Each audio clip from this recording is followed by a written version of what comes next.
Hello and welcome to Kamilla Singh Show. But before we get there, we would like to acknowledge the land that we are on.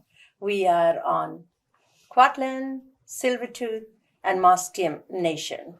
So the first people of this land, as we come from different parts of this world, has allowed us to settle on their land, enjoy, live, and grow on their territory. So we, as immigrants, we are very grateful for that. So the panel is back in the studio and there are issues that we need to talk about today. So thank you for our panelists to be back in the studio.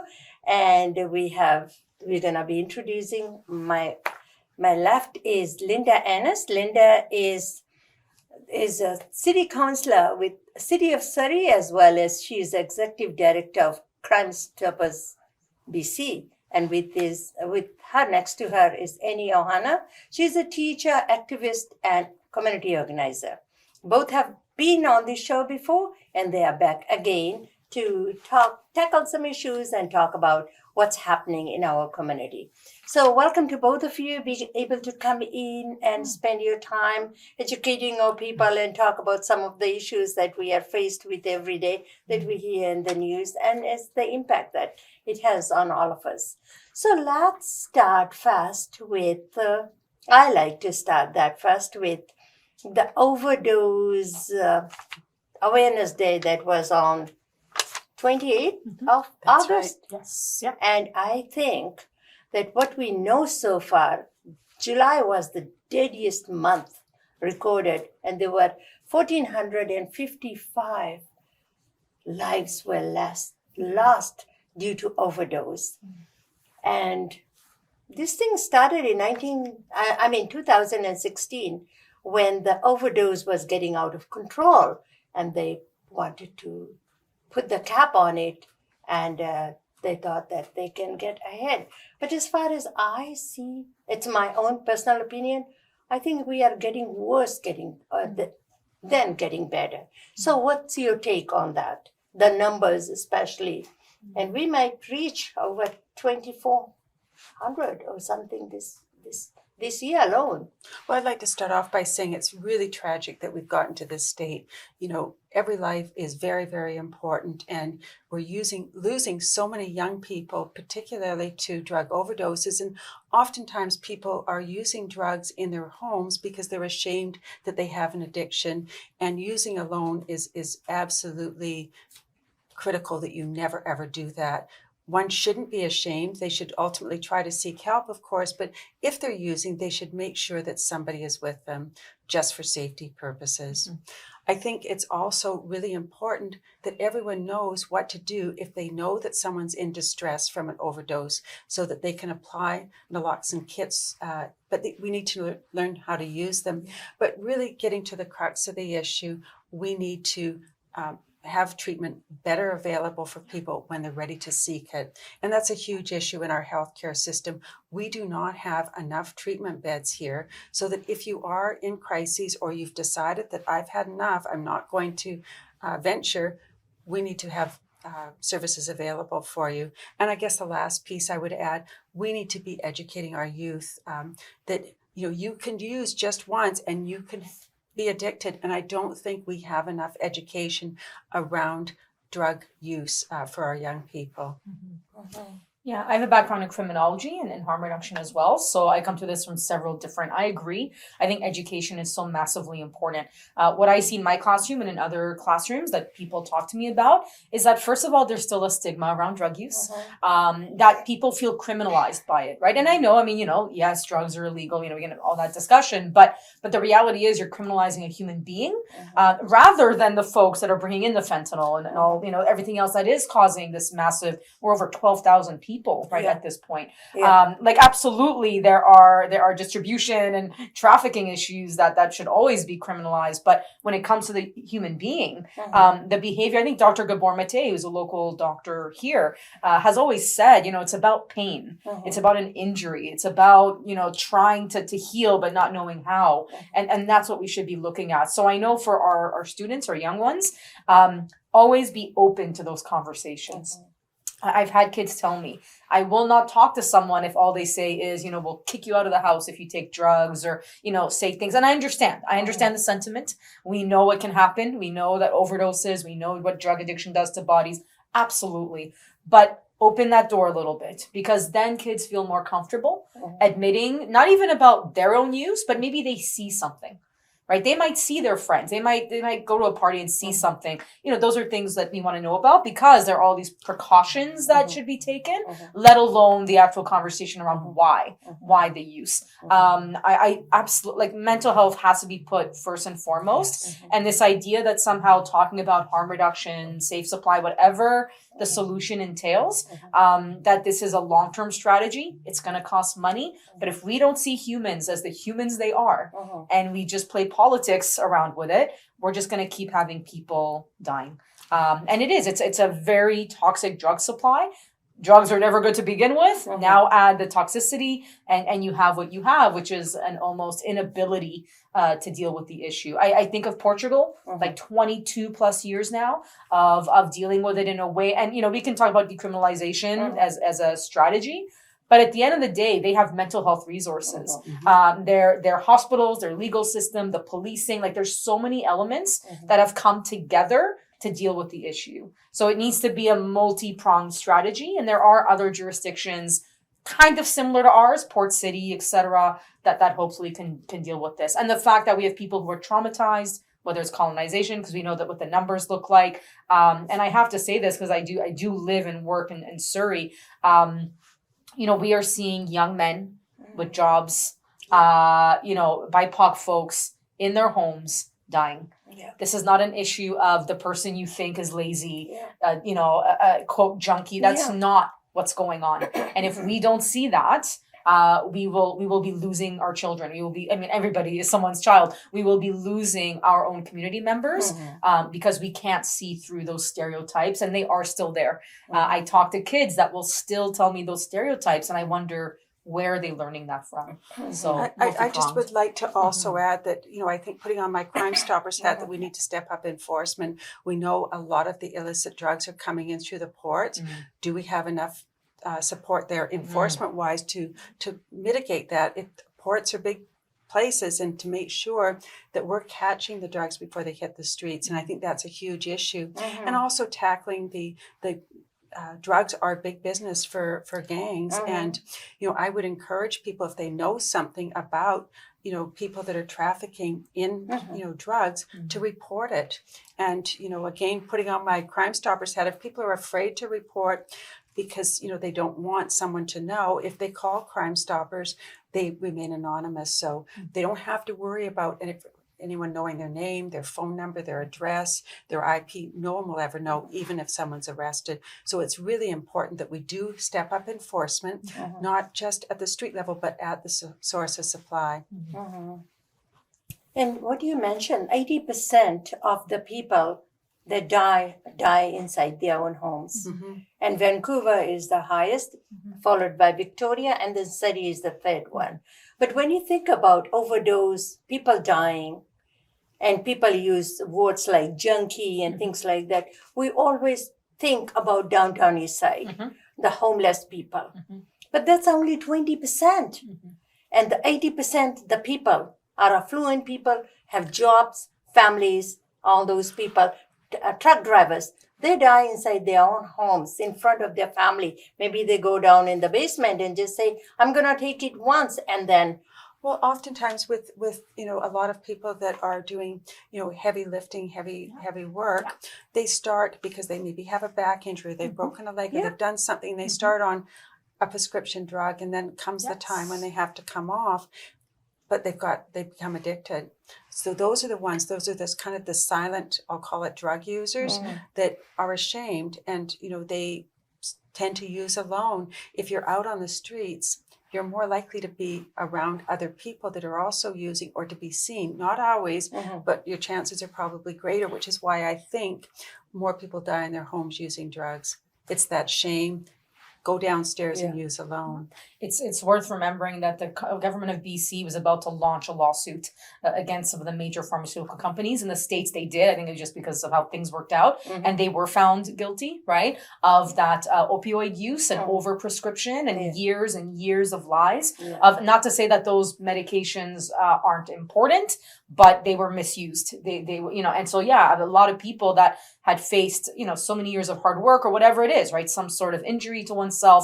Those medications can be helpful, but at a limit. Yeah. And so certainly this is not, that's my concern, is that we go back into the route of like, well, those people. There is no such thing as those people, right? This is an issue that everyone, we've seen, and I'm actually really appreciative that we see policing forces putting out calls about batches of bad drugs when they get like an overwhelming number of overdose calls. I think that's good. I think at least it puts an idea of like, okay, we need to be even more careful now. And I don't know, but maybe it helps also find what's going on in terms of where these drugs are coming in and how they're being made even more toxic than what they already are.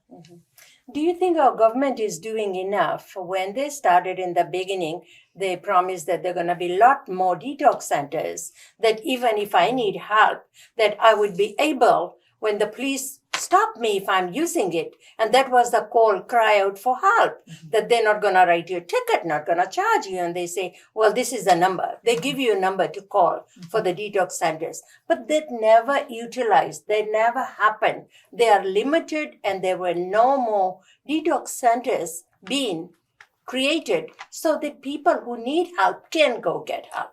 That's a huge issue. And I think that's where we need to also start and get that fixed. Because if you've hit rock bottom and you're using, or you've maybe just decided that I've had enough for whatever reason, there's been some pivotal moment, you need to get help now. There needs to be a bed available. You can't wait a week. You can't wait 3 weeks or 3 months, because you may be feeling now good again and taking more drugs and using. So when it's your time and you're needing the help, you need to be able to get it right away. Yeah. I think, quite honestly, we should be working with a surplus number of beds. I'd love to see a few beds not being used, but so that we know that there's a bed there for you when you're ready. We need to see this as a healthcare issue, Yes. not a public safety issue. Yeah. Even though it is, right? Yeah. But healthcare issue first. Yeah. Because certainly you see people asking for hospitals all the time. Yeah. But if you add the little, adjective of, well, this is for mental health or addictions or whatever, all of a sudden people go into NIMBY mode, right? Oh, not in my, my property value, my this, my that. Those people will move in. We need to stop that behavior. Yeah. It's a healthcare issue. And certainly I think, again, long-term thinking. This is not cheap. Nobody is saying that we're going to build something out of the sky with zero money. Yeah. But if our taxpayer dollars are going to be used, I want it so I live in a safer community and a healthier community. Yeah. And that means absolutely we need more access to those resources. We cannot hide the fact that we criminalized safe injection sites for so long. They had to go all the way to the Supreme Court to prove their case, even though there were no overdoses in that facility in Vancouver. Now we have several, but that was harsh to have a federal government kind of come down, and local governments too, come down so heavily on nurses, on practitioners, people who sometimes were former addicts themselves, helping save the lives of so many. So I'm hoping that we're past that now, because that win was several years ago, that maybe now we see the utility of having whatever it looks like, some sort of site that can help folks. And I think it's a long journey. People don't just get off drugs automatically. Yeah. We know how hard it is to quit smoking, quit drinking. It's the same thing. So we also need to be understanding that these are long journeys and very cyclical. And it's not just because you say, oh, here's a bed, that person is just now going to switch and never use it. All well for all better. Yeah. Okay, that is a big thing, and we can talk hours about this. So maybe we should change the subject and talk about schools being opening up soon. I mean, it's already, by the time this show is going to go in there, schools will be already up and running. So do you think, and I have been reading and even watching the news and all that, the teacher shortage, and I know that every year comes, but I think I hear more so now than in the past, that there are going to be a lot of classrooms that may not have a teacher in to start with. For the first week, Well, you go 2 hours, 4 hours, and all that. But week after that, then you have to have a regular class, regular teacher, regular librarian, teacher assistant, and all that. You being the teacher, how? Anyhow, It's a massive issue across Canada, and I know in the States as well. Already, we have quite a few teachers across that have their own certificates. Yeah. So, because we are desperate for like tradespeople, all kinds of Yeah. specialties. Yeah. So we are in a very bad space. Let alone the fact that our classes keep growing and Yeah. growing, and the conversation around class size and composition, meaning like kids with special needs, where we need more EAs. The job is overwhelming. Mhm. I think sadly, professionals like myself, we burn out. Yeah. And we burn out quickly. Oh my God, it's my phone. I'm so sorry. Yeah. We burn out very quickly. And so there's also that reality where people are quitting the profession. Yeah. All I can say is that when we bargain, we need to be doing it with the mind of our students and the fact that we need fully staffed classrooms. We need classrooms where kids can get the help they need beyond just the one teacher in front of the room. Yeah. But yeah, it's a massive problem. It's something that's happening across North America. And so how do we make teaching actually Attractive for people to be joining. Exactly. So especially in BC, we are one of the most expensive places in the world to live. Yeah. It is very hard to make ends meet. Yeah. You have a lot of teachers. I'm not saying we have starvation wages, Yeah. but when you think about the rent and everything else, you are almost living paycheck to paycheck. Yeah. Right? I can tell you how much money I spend on my classroom Mhm. because not everything is always provided, right? Yeah. So even that, right? So teachers are putting their own money into that as well. That cannot be forgotten. I know SFU is doing a study on that as we speak. Yeah. So we absolutely, and the fact is, yeah, we see like we need more, men in our profession. We need more all kinds of things. But I'll be honest with you, if I can make more money in outside Elsewhere. industry, right, in construction or whatever, and then, come teach woodshop. We're going to put a whole bunch of kids in your class. It's not going to be balanced, right? You're going to struggle. It's going to, going to work late hours into the weekend. People are not going to join the profession.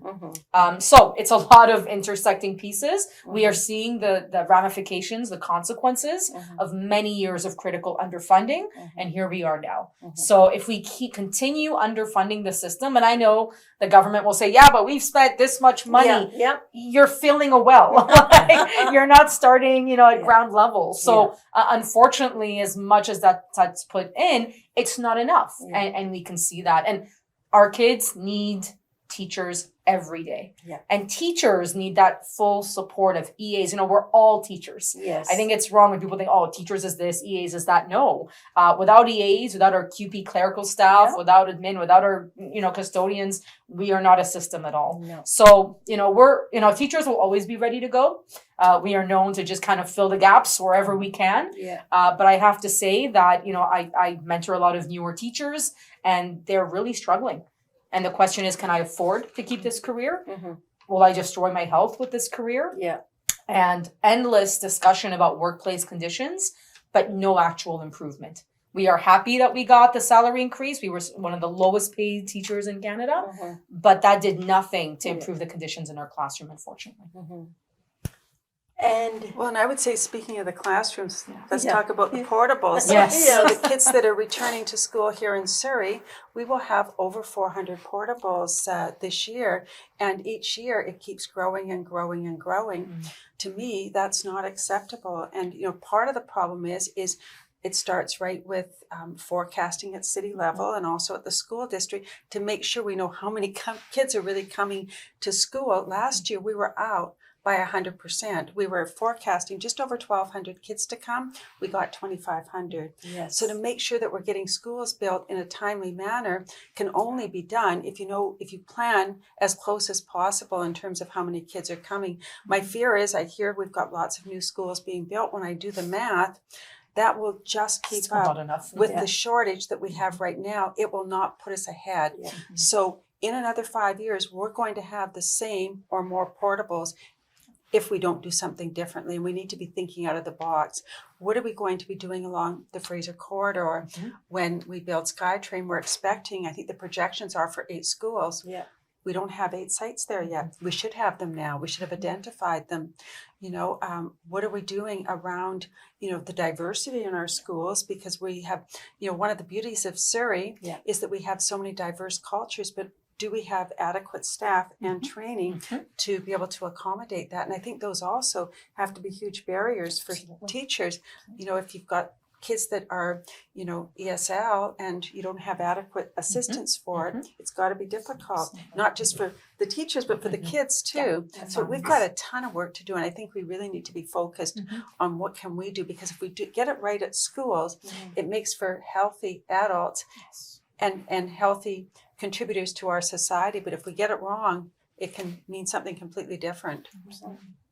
And when I think of it, I think about Vancouver. It's always Surrey where the more population, about 1,000 people are moving, or even more so now, because it's the only thing that's affordable. Even Surrey is not affordable anymore. But that's when they say. Relative to Vancouver. Yeah, relative to Vancouver. And you don't have this kind of crisis in Vancouver. But because more people are moving to Surrey, where is the Ministry of Education? Why don't they start building? Because I had from my own family and friends that the kids started in kindergarten in the portable, graduated in portable when there is, in wintertime is so cold because it's not insulated properly. Summertime is so hot with lack of windows and things like that. No bathroom, no nothing. They have to get out to go to the main building to use the facilities. And I would say to that, we need to be looking to other jurisdictions. And one that comes immediately to mind is what they did in Regina. And they were able to get, I think it was a couple of dozen schools, plus or minus 1 or 2, built. What they did was they bundled them all together and built them all at one time. And they actually it was a P3 partnership. And it was done in a way that we got the schools built. The school district leased the schools. And then after 20 years, it was a lease to own proposition that the school district then got the schools in the same condition that they were when they were built, and they owned the schools. So we need to be looking at that, and we need to be looking at ways, how can we build schools more inexpensively? Can we go up 2 or 3 stories rather than having this sprawl? Because property values are, even in Surrey, are getting more and more expensive. Can we be looking at getting down the Fraser corridor? Is there a way where we've got apartment towers that are close to a park? Can we build the schools in a podium and allow the kids to go to the park for their physical activity? And those are just some examples, and maybe not necessarily the right solutions, but parts of that could. But we need to be thinking differently. It's the only way we're going to get ahead of it. And we know, going with Vancouver, because Vancouver is getting so expensive, that the migration is coming out our way. And soon, within the next 5 years, the center population for Metro Region will be in Surrey City Central, but we're not prepared for it. No. I encourage parents to reach out to the Ministry of Education, your MLAs, right? Really, perhaps provide some of the examples. Certainly on the Surrey Teachers Association, the BCTF, we've given all the data. We've measured those temperatures, right? Teachers have done the data work around what it means to be in those portables. And certainly, as I hear from parents saying, well, I want my kid to learn a trade, we need people that are, taught for the future, not the past. Absolutely. You need schools built with those facilities, amenities within them. And I'm not saying that we shouldn't be innovative, but that means that schools have to look a certain way. You need to have certain resources put into that. A diversity of teaching staff, always so important. And certainly with the refugees coming in and newer immigrants that might need some language help, our Welcome Center does an incredible job. They are doing incredible work. They need more support. So just for every parent to think about, when you have things to say about education, think about what that means and make sure your MLAs know and support your teachers so that we can find these solutions, right? The solutions are out there for sure. Again, it'll take time, it'll take money, but it's worth it. With that note, the school is back in full force, and the driving is about 30 kilometers, and RCMP and ICBC is teaming up to be stopping everybody that's driving the school zone. So watch out for the kids crossing the streets. We're going to close that. The next thing very quickly, I know I'm looking at the clock too, the housing crisis. the zero vacancy rates everywhere, Vancouver, you name it, Surrey, everywhere. And now people start blaming the international students because they are the ones that coming over and taking over the spaces. Even the international students, they cannot find a place to stay, to stay. Do you think that international students are blamed or should be blamed for the housing crisis, or we never thought of housing to start with? Because provincial government got their hands out of housing, so is the municipal, and so is the federal. So just because no houses have been built, new homes, affordable housing I'm talking about, in last 20 years. So what's your take on that? Well, I have a couple of comments about that. The first comment would be, we need student housing. Yeah. We need a safe place for Yeah. students that aren't, close to where their families are, to have a safe, secure place to go. And I think that we really need to be working on that piece and working on it now, not just because, they're taking up rental spaces, because they are taking up some, but they're not the problem. Yeah. But we need to have a safe, secure place for them. And I think that's incumbent on both our private colleges and universities, as well as our public institutions. We have, several universities here in Surrey, but we don't have student housing. Yeah. So I think that's something that needs to be fixed. But the affordable housing strategy is something we need to get on now. From a city's perspective, we need to reduce red tape so that we can get applications through. The longer we sit on development applications, the more expensive housing is. So we need to fix that piece. We also need to be looking at where we can joint venture with BC Housing to build housing, looking at other opportunities. What about co-op housing? What can we do with BC Housing to ensure that we get more housing built? Maybe from the city's perspective, if we can give some density if you're going to build affordable rental housing. But we need to be looking at all these options, and we can't be waiting. Something we should have been doing a few years ago, and still we are not on top of it, and we need to get on it quickly. And I can I say very have quickly. 30 seconds. I'm looking Immigration is always the scapegoat. Yeah. I don't think that, of course there are people coming, I get that, but we exploit them. We charge them 4 times Yeah, the I know. tuition. Yeah. Kids are coming to high schools that are paying for high school, Yeah. which is a free system under the School Yeah. Act. So we cannot forget that. So I'm not saying that our housing strategy shouldn't consider all the influx of these people, sure, but the scapegoating of immigration to Yeah. me lets the same old powers get away Yeah. with not forcing affordable housing, trying to cool down the market a little bit so that these things are more possible. But it really gets to me because we're always turning. It's been like this for decades. It's actually the people that have control over those resources that are turning and blaming people that we need in Canada. Yeah, because Simple as our that. population is aging. So thank you so much, but we will talk about this on the next show because I think there's a lot to be talked about. Yes. That. With that, thank you for watching Kamilla Singh Show, and we shall meet again next week. Thank you.